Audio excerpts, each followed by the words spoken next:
So the first problem set was just due now.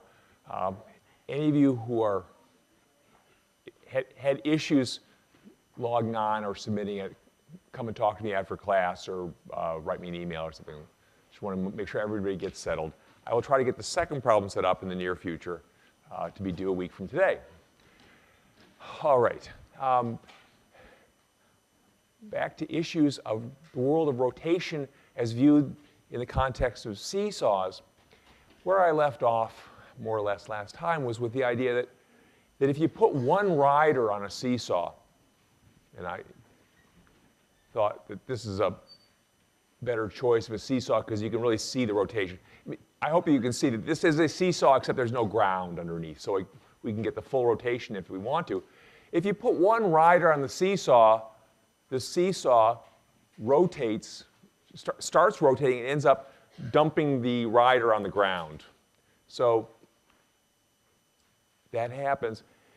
And things that this bring up, or to my mind at least, are that I claimed that the world of rotation is all about torques and angular this and angular that, and yet somehow a rider's weight, which is a force, not a torque, a rider's weight manages to cause this thing to rotate. So something is complicated here. And the something is that forces can produce torques and torques can produce forces. They're not completely separate worlds. They're worlds that interact often and interestingly. And to give you an idea of where this comes from, where the torque comes from, hopefully that you understand that a torque is a twist. And if you want to get a seesaw to start rotating, that is to change its rotation, you need to twist it. Part of what I finished last time was the idea that if you leave something completely alone rotationally, that is no torques or no net torque, it does what it was doing. It tends to keep rotating at a steady pace. It's a little more complicated because of ability to change shape or wobble, but basically it's inertia back in play. And torques are the influence that cause rotation. We're producing a torque with a force. And here's how that happens, or the mechanism for that. If the rider's sitting here, I'm going to suspend time by, I'm going to cheat. I have my hand over here to keep things from happening. That rider's weight is producing a torque. How? Well, ultimately there's a downward force acting on the seesaw beam. It's not literally the rider's weight, but it comes about because the seesaw and the rider push against each other and they try to keep from occupying the same space. So ultimately, the rider pushes down on the seesaw right here. Well, that force is exerted a distance from the pivot. More importantly, it's exerted a distance from the pivot and at right angles to that distance. What we call that distance, it's not just a foot and a half. It's a foot and a half to the right. It's a vector. It's called the lever arm, and it points from the pivot to where the force acts. So I hope you can sort of visualize if you want an arrow, starts here at the pivot and ends there, and the weight is being exerted at the tip of that arrow, a distance from the pivot, and at right angles to that lever arm. The lever arm is to the right, the force is down, those are at right angles.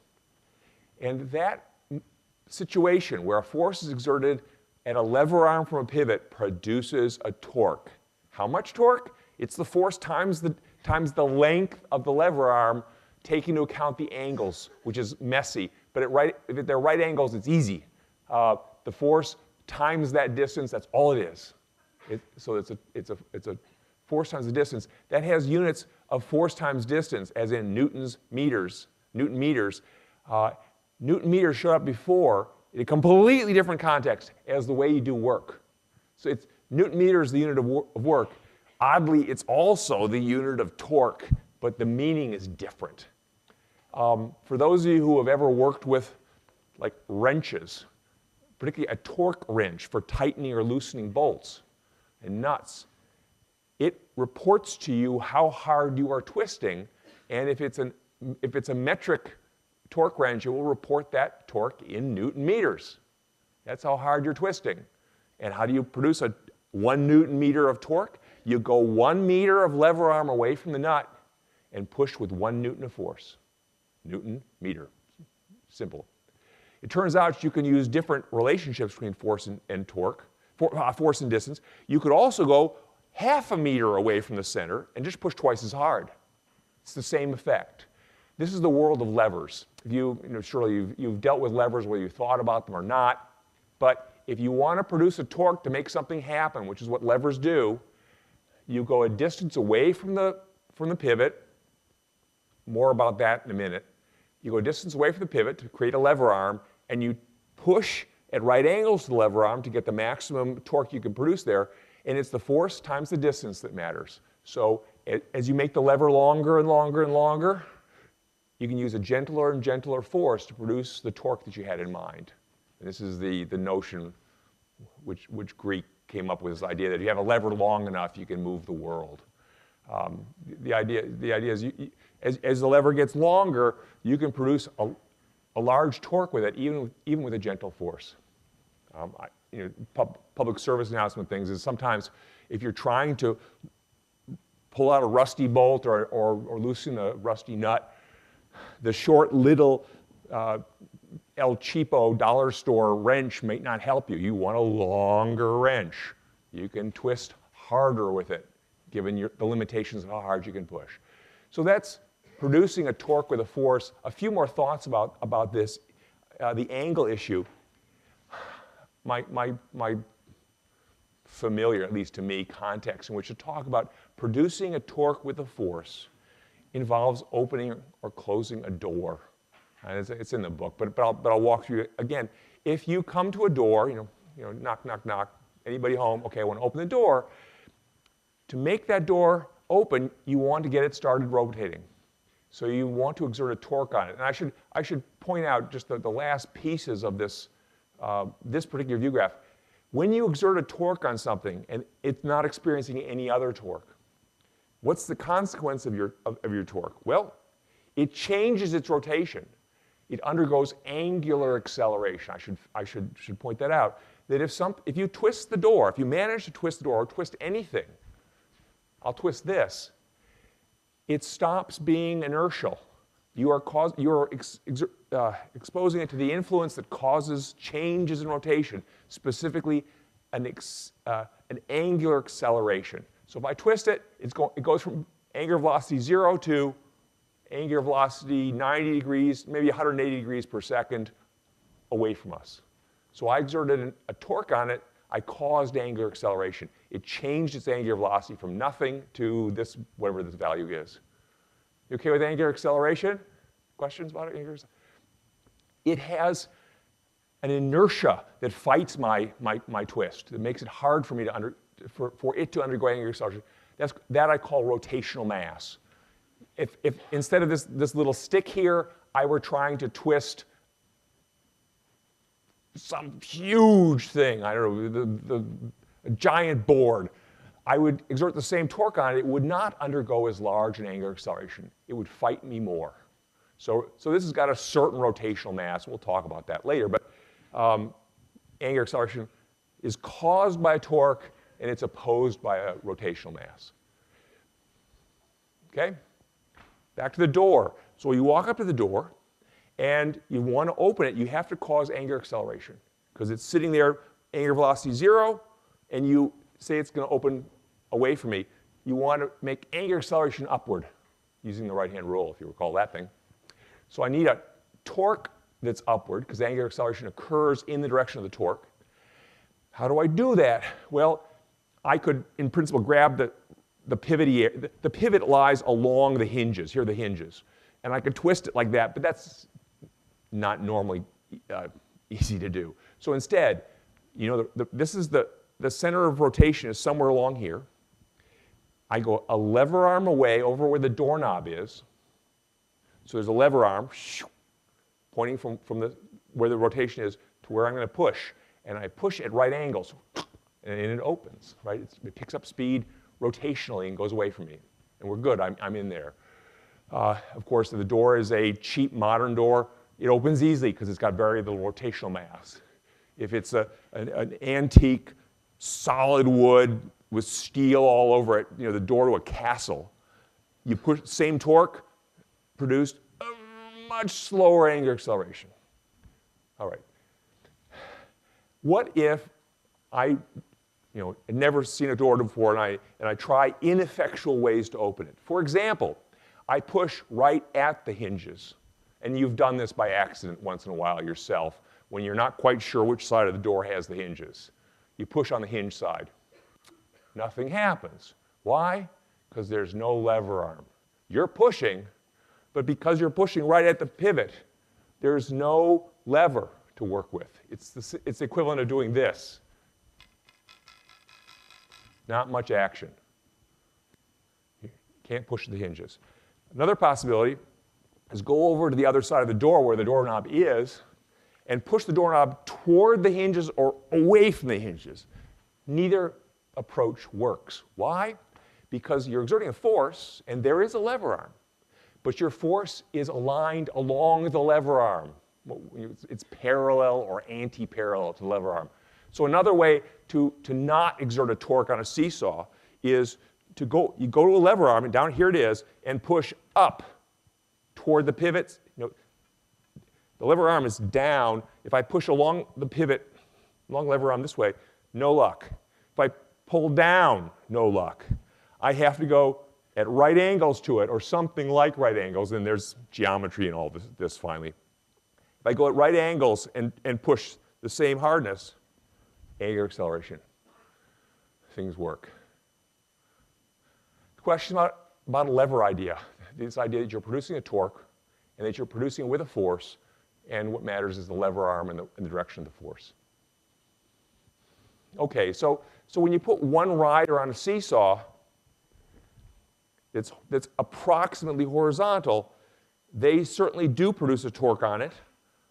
In this case, the lever arm is over this way, the force is down, it produces a torque, and the seesaw undergoes angular acceleration, that one rider is on the ground.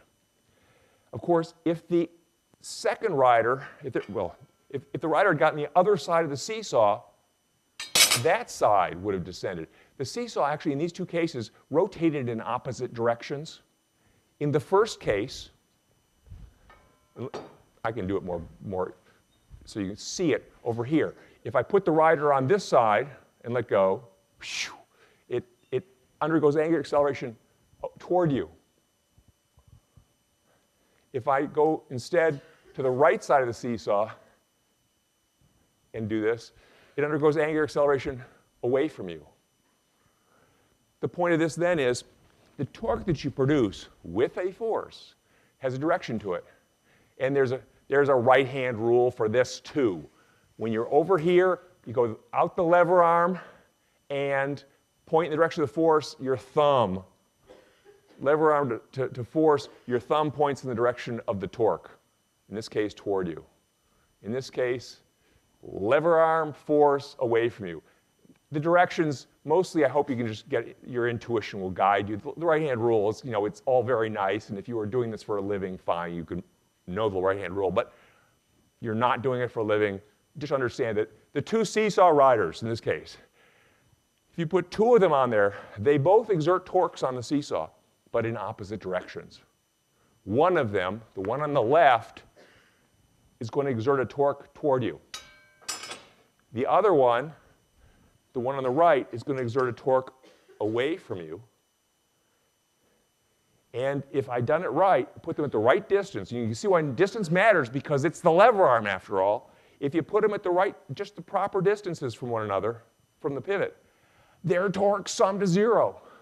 And the seesaw experiences zero net torque. It's balance. So that's where the balance comes from in a seesaw. That's why you have to have two riders, because one exerts a torque one way, the other exerts a torque the other way. You got to have them balance. And this also explains why if you bring up, if mom comes over here, or I should be politically more correct, mom or dad, or the dog, okay, and wants to play with the little kid, it can do it. but the torques have to sum to 0. So how do you, if you're a heavy person and you want to play with a light person, how do you manage to get the torques to cancel? Shrink your lever arm, because it's the product of the force you exert times the distance. Big force, go for a little distance. All right? It all just sort of follows pretty naturally. I hope it's followable here. Questions? Okay. Well, a few things to pick up. Now, they're intertwined, so introducing one before the other is always awkward. The rotation, the centers of rotation that show up here, we've got pivots forcing them to be in a certain location. But what if you have a seesaw in some manner, it's got nothing holding no pivot, nothing stuck through it keeping it in place. Of course, it's going to fall to the ground, but if you can manage to keep it from falling to the ground, will it rotate? And if so, what will it rotate about? So what I want to introduce is the idea of a center of mass. Objects have centers of mass, any object you like. The center of mass is the natural pivot for an object. For example, if I take a basketball and spin it, and I mean, ideally I would support it on one finger and then I would be really cool, but I can't do that trick, okay? You have seen people who can. If you give it a spin, it's spinning about a certain point. That is its natural pivot. That is its center of mass. Its center of mass is also sort of the point about which all of the other mass is evenly distributed in a mathematically interesting way, which is beyond what I want to talk about.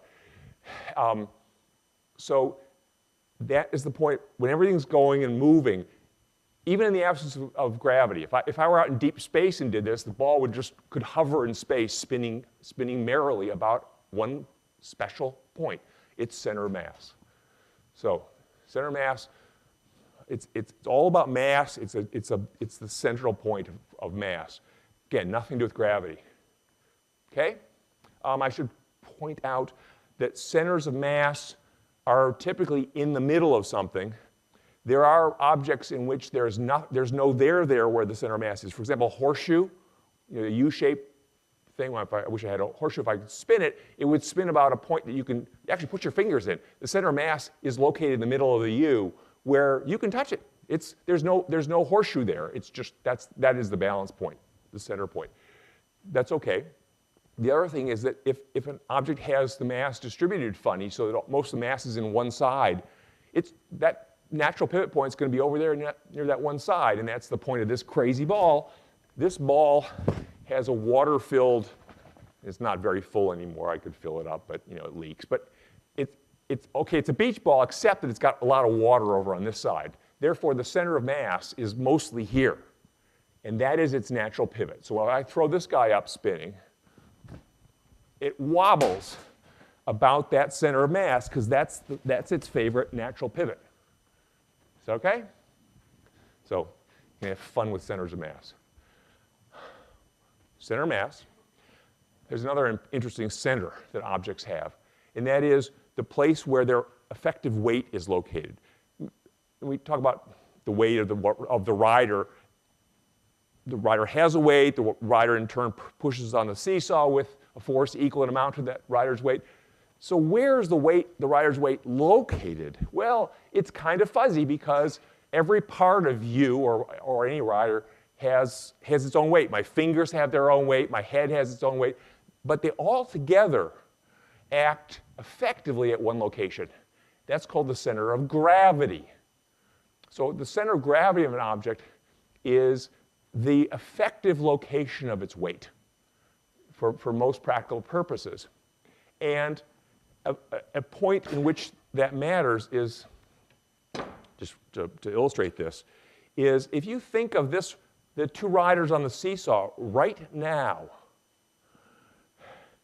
they form a very complicated object with two riders and a beam. That overall object has an overall weight, and that overall weight acts at a special point, the center of gravity of the overall thing. And where is that center of gravity located? Right there. I have put everything just right so that the center of gravity is located right at the pivot. So gravity is pulling on the seesaw quite hard. but it's pulling downward right at the pivot point for the seesaw, where it can exert no torque. So gravity is exerting no torque on the seesaw, and it's inertial. It can do this, it is also balanced. I told you balanced is when the seesaw, a balanced object, is one in which it experiences no overall torques, particularly due to gravity. That is the same situation as when the object, in this case the seesaw, has its center of gravity right at the pivot. It's balanced as well. It's the same story. It looks superficially different, but it's the same story. Physics has this character that there are often 10 ways to approach a problem, all of which are equivalent. If you look really under the hood into the details, you discover, oh, these are all related, and it's not as if one thing is true and the other thing is independently true. No, they're really different ways of looking at the same story. So the point of this is that a balanced seesaw is one in which its center of gravity is right at the pivot. They put the pivot of a seesaw at the board's center of mass. So the board is naturally, it pivots about the point it wants to pivot about naturally, and for a reason I'll tell you in 3 seconds, it's also balanced. Why is it also balanced? I mean, what's the story here? An object's center of mass is the center about which it loves to rotate. An object's center of gravity is the effective location of its weight. Those 2 points coincide in space. That's true for any object here near the surface of the Earth. It is not entirely true for giant objects. The moon's center of gravity and the moon's center of mass actually don't coincide. But here near the surface of the Earth, all the objects you ever encounter have centers of mass and centers of gravity at the same location. Why?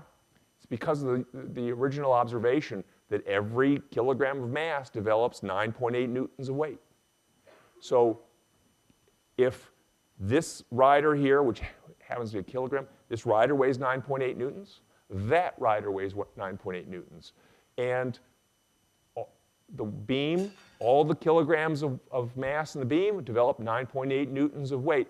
When you add it all up and just figure out where's the effective location of this object's weight, it happens to be at the same place as this object's center of mass. They go together. Center of mass, center of gravity go together. They're different concepts, not trivial to distinguish, but they happen to be at the same location. Why would this matter? It's probably, it's maybe pet peeves for physicists. Is it a pet peeve of mine? Sometimes. I will hear people just in describing something as cavalierly use center of mass when they want center of gravity, or center of gravity when they want center of mass. An example, case in point. If you hit a golf ball with a golf club, if the ball hits the golf club, it's going to affect the golf club.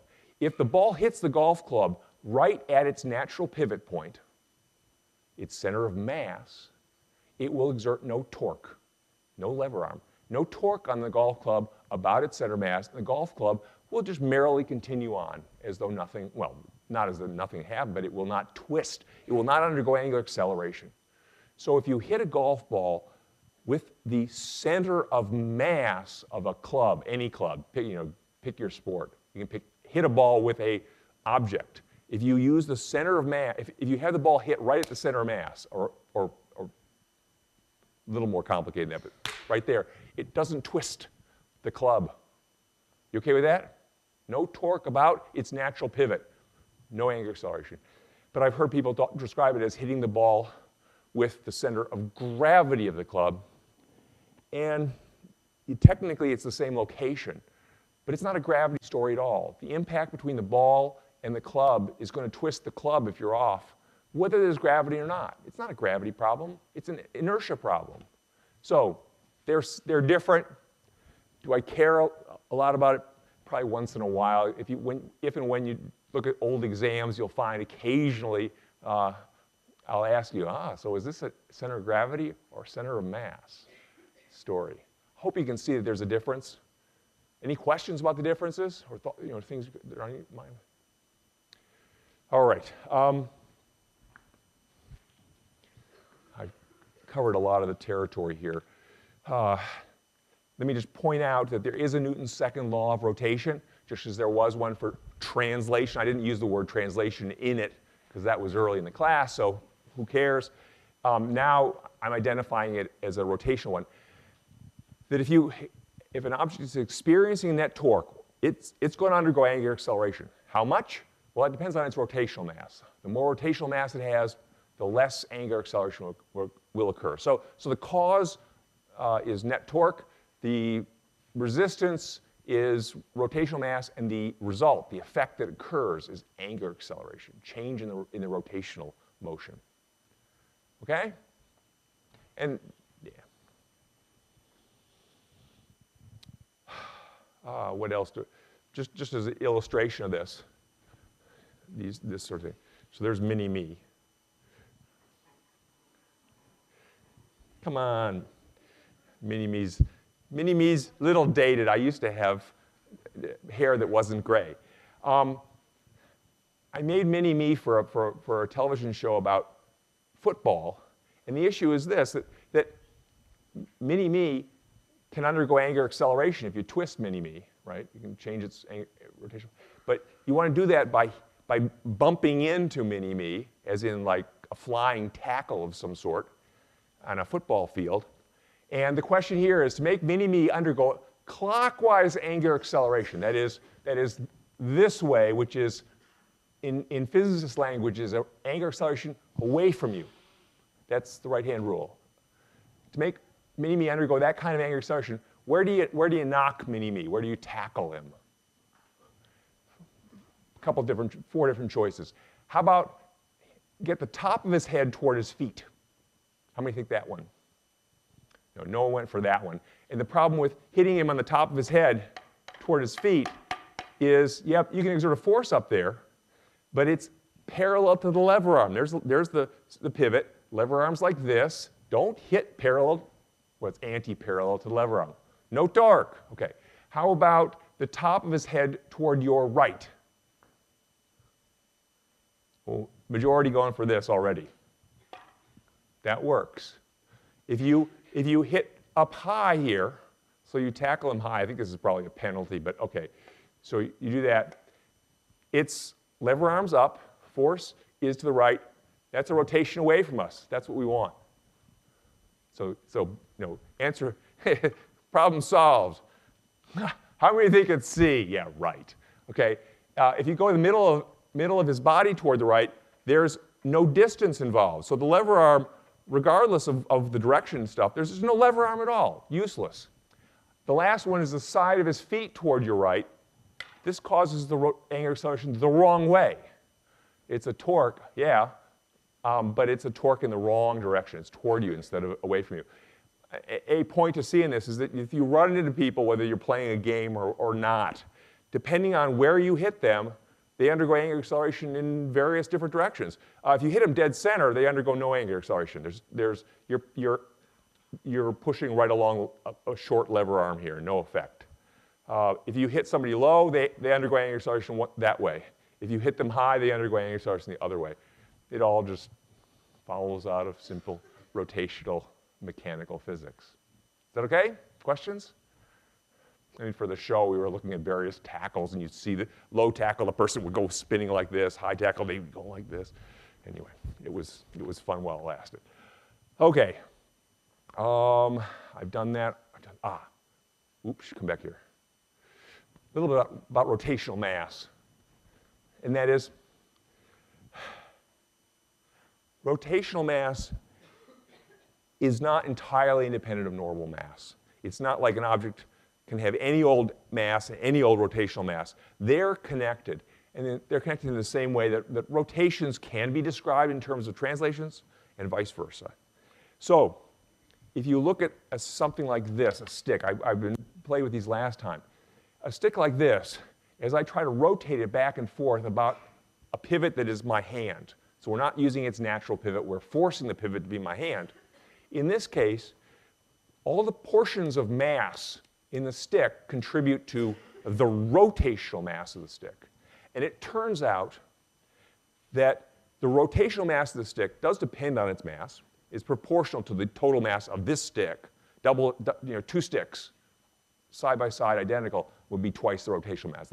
That's kind of intuitive or sensible. But the individual pieces of mass that make up this stick, if we slice it up, this one contributes a whole lot more than this one.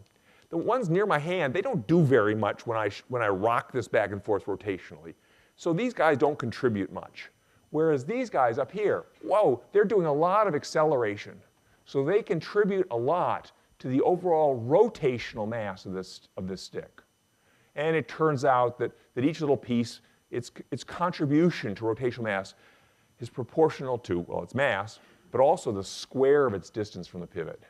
Take it twice as far from the pivot, you get 4 times as much contribution to rotational mass. Long and short of it is, if you have 2 objects with the same mass, but one of them has that mass close to the pivot, and the other one has it far from the pivot, the one that has the mass far from the pivot is going to have much bigger rotational mass. You follow the story? Is it okay? So that brings us to these 2 toys. And for this, again, I need two volunteers. These are two sticks with the same mass, but not the same rotational mass. Two people? Fiona and anyone else? Danya.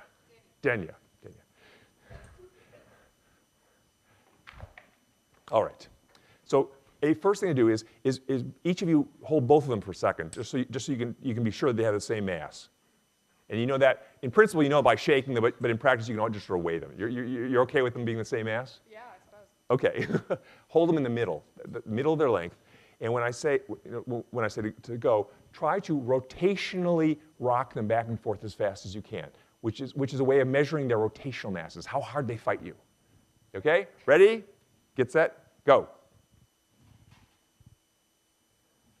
I think that Fiona's having less trouble than you are. I think you're right. How about swapping? Okay? Try again, yes. To appreciate the difference, you have to do it yourself. So come up afterwards and play with these guys. Where do you think the mass of this one is located? More in the center. Yeah, you're holding it in your hand. It's hiding inside the pipe, right inside your hand. It has almost no rotational mass. The contributions are tiny. So this one's no problem. Fiona, where do you think the mass of yours is? Further on the end. It's in the ends, yeah. This is all empty space here. All the mass is hiding there on the ends. You okay with the difference between these 2 situations? Okay, so they're fun games. Thank you, guys. Thanks for coming up. Hey. All right. I think I've done justice to seesaws from my perspective. Any questions about the seesaw stories, the rotation stuff, the world of rotation? All right. I am going to merrily head into another of these sort of mechanical systems, simple and interesting mechanical systems, ones that sort of set the stage for a lot of things we want to look at later. Wheels. What's wheels about? Well, for those of you who have hopefully most of you completed the problem set, if you think back, there was a question about a treadmill that's tilted, and you're on it, and it's moving, and you're there riding the treadmill and so on. And it asks you which direction the force from the treadmill is pushing on you, and detail things like. I tried to ask the question in a way that didn't bring up friction, which is where I'm heading. You need friction to stay on a ramp. It happens that we were talking about a treadmill, but let's think back to the ramp, just the ramp stories that we were doing. Suppose instead of having somebody pulling you up the ramp, you're in the wagon. Instead of pulling you up the ramp or pulling you down or just letting you roll down the ramp, suppose you're just standing on the ramp and you're not actually you're motionless and staying motionless. Is that possible with just support forces and gravity? And the answer is no, because if all you got to work with is support forces and gravity, your weight is straight down, that's gravity, and the support force from a ramp is cockeyed, it's up at an angle. They can't cancel. So you end up with the ramp force, and you're going to be in trouble because you're going to accelerate down the ramp, and you can't stay motionless on it. You okay with that idea? Any questions about that idea? If you want to stand motionless on it, you need friction to hold you in place. The point is, it's another force to bring up, okay? I'm making hash of introducing it. But friction is another force. Friction acts not at right angles to surfaces that are in contact with one another, but parallel to the surfaces. It's the other choice.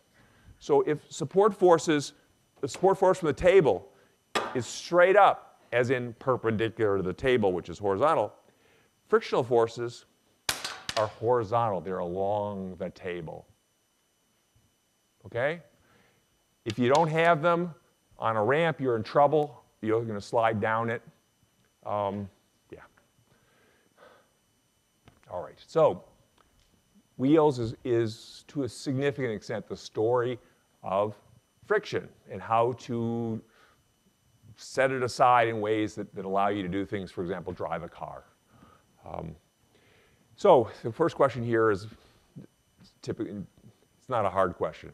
When your car accelerates forward at a green light turns green, you want to accelerate forward. The question is, how do you want to get things going? Do you want to have the wheels almost begin to skid across the pavement, that is, still remain there gripping the pavement, but not quite sliding? Or do you want to deliberately spin the wheels so that they are now skidding along the surface of the pavement, leaving black marks behind you? You okay with the question? How many think that you want to skid your wheel to maximize your forward acceleration? How many think that you do not want to skid, you want to come close? Yeah, it's not a hard question. The answer is you do not want to actually skid them. And it's not a trivial result. Friction is complicated, and it's, to an extent I deliberately oversimplify it because the details are just But drag racers skid their wheels to get them hot and sticky so that they're not really getting friction anymore. They're getting adhesion. They're practically driving glue balls along the road. They stick to the pavement. If you skid the wheels, that act of sliding across one surface across the other produces forces along the surfaces, but they're not as strong as they are when the two surfaces are trying to slide across one another but haven't quite managed to pull it off yet. So there are exceptions, and there are cases where they're almost equal, but with tires and stuff, you don't want to skid. It's not, you get a weaker forward force, long and short of it. Okay? So some observations about wheels apropos of friction. Friction makes wheel-less objects skid to a stop, and it's one of the reasons why it's so intuitive. So much of your intuition says that you have to push something to make it move, and it stops if you stop pushing. It's because of friction. Friction is so everywhere. Even the skater experiences some friction. It's still a problem. All of these gadgets, they're not quite perfect because of friction. Friction can waste energy and cause wear. The wasting energy we'll see in a minute, approximately. Well, no, I mean, we'll get at it today. It can waste energy, as in it takes energy that was able to do useful stuff, work, and it grinds up that energy into a useless form, a relatively useless form, called thermal energy, the energy associated with temperature, with things getting hot. And you know this, if you just do one hand against the other, you're taking work that you're doing with your arms and on your hands. You're taking that and you're grinding it up into thermal energy, which you feel in your skin as it gets warm. So your energy is really undergoing this transformation from useful to unuseful. Wheels can mitigate the effects of friction. they don't deliberately get rid of friction, because if you totally got rid of friction for example, in the wheels of a car, you got no direction control anymore. You actually want friction in a car to help you guide it, to help guide the car. Without any friction, as you get, say, on really slippery ice, all the directions are equal. Rolling wheels won't necessarily even roll. You're just sliding. So you actually don't want to get rid of friction with wheels. You want to use it strategically. And wheels actually can propel vehicles. They use friction to do it, but obviously, how do you get your car going? Well, you get some of the wheels, you begin twisting them, and that causes the car to pick up speed. It's using frictional forces between the wheels and the ground to push the car in the direction you have in mind, forward or reverse. Okay? So just a little background on wheels. And the first of my 6 questions, we'll get a little bit into these, is why does a wagon even need wheels? And that's not a big surprise. It's because of friction. So let me get this. And I fixed this guy up. The wagon with the wheels is now healthy, back out of the hospital. And here's the wheelless wagon. Poor guy. This wagon, when I get it moving, I would say this one, when I get it moving, this is where we're headed, in effect. If you get it moving, it can coast, because it's really pretty nearly free of forces, and off it goes. You get it going, and it shows you Newton's first law of translational motion. Object free of external forces moves at constant velocity. This guy, if I get him moving to the right, slows to a stop. And how is that possible? If I had it moving to the right, that means that something pushed it to the left to cause it to accelerate toward the left, slow down, and come to a stop. So friction exerts a leftward force on the wagon. Well, what if I make it head off to the right? Well, now it was heading to the left but slowed to a stop. That meant it was accelerating to the right. So friction exerted a rightward force on it. Friction's clever in a very inanimate way. It always fights relative motion. I should say, to flesh it out more, when these guys were sliding across, so when they were sliding, there are actually 2 frictional forces, as there have to be by Newton's third law. The table exerted, which way to do it? The table exerts a rightward frictional force on the wagon, and the wagon reacts by exerting a leftward frictional force on the table. They have to come in a pair. The rightward frictional force that the table exerted on the wagon slowed it to a stop. The leftward frictional force that the wagon exerted on the table had very little effect on the table, because the table is so massive, and it's attached to the floor, which is attached to the building, which is attached to the ground. Basically, the wagon was doing the unenviable task of trying to get the whole earth they had left, and failed. I mean, apart from the tiniest little effect. So these 2 surfaces, the top of the table, the bottom of the wagon, fought each other, and they tried to agree upon one velocity for both of them. Friction fights relative velocity. It does not want one of them moving differently than the other. It wants them to agree on the same velocity. And it does this by exerting forces and causing accelerations. And so ultimately, the wagon lost the battle, the table won, they agreed upon velocity 0. And that's where they ended up. All right? Where does friction come from? Is it a truly new force? Not really. It has to do with the microscopic structure of the bottom of the wagon and the microscopic structure of the top of the table. Those 2 are not perfectly smooth, even on the atomic scale. No matter what you do, they're always going to have some structure there.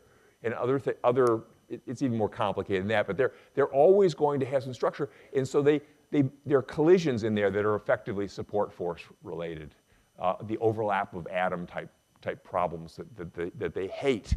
And so they brush against each other and bump and collide.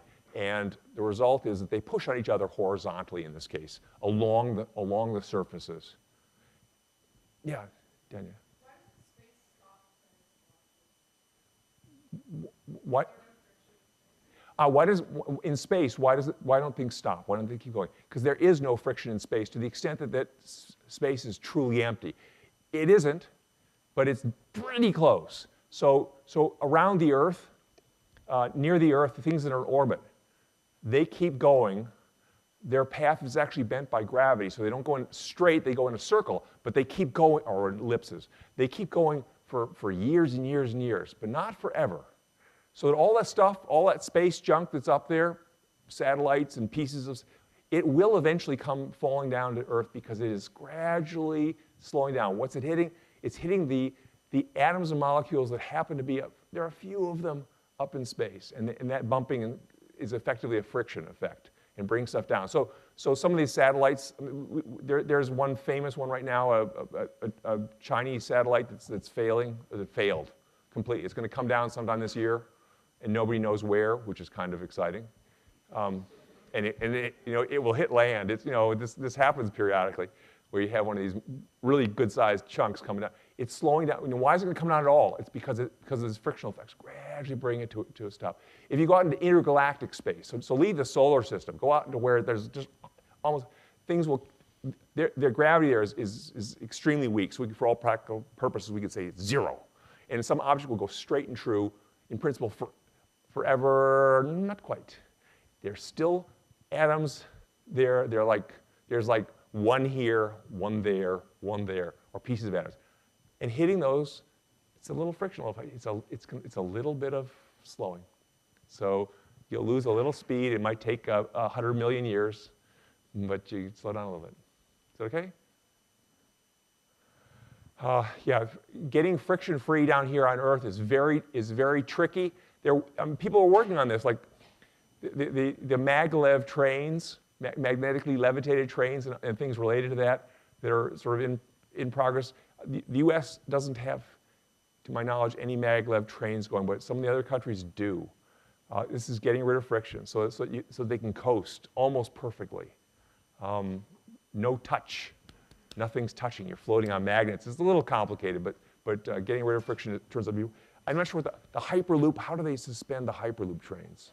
I'm not sure, but that's coming down the future. Okay, so we'll come back to the world of friction on Friday and look at how to work with it with wheels.